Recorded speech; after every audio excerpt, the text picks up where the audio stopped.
ABC Jonathan Karl, who joins us now with more on the president's first post-election press conference. And John, questions on all the big issues, but much of the focus on that looming fiscal cliff January 1st.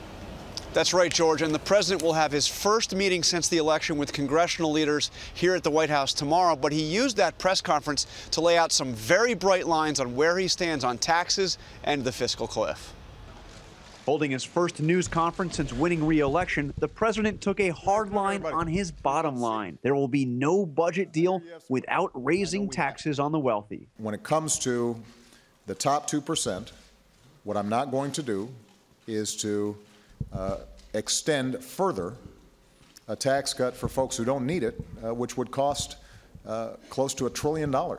In his previous efforts to strike a so-called grand bargain with Speaker of the House John Boehner, the president proposed $800 billion in new tax revenues.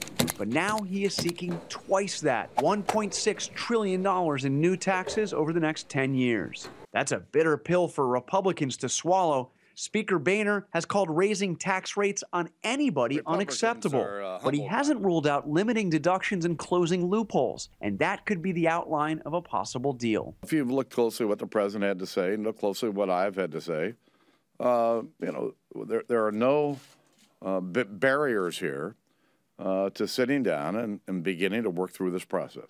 But if they don't come to a resolution, beginning January 1st, the economy could be thrown back into recession, and households making $70,000 a year could see their taxes increase over $4,000. The president did say he is open to new ideas and that if Republicans have a way to raise taxes on the wealthy without raising rates, he wouldn't slam the door on them.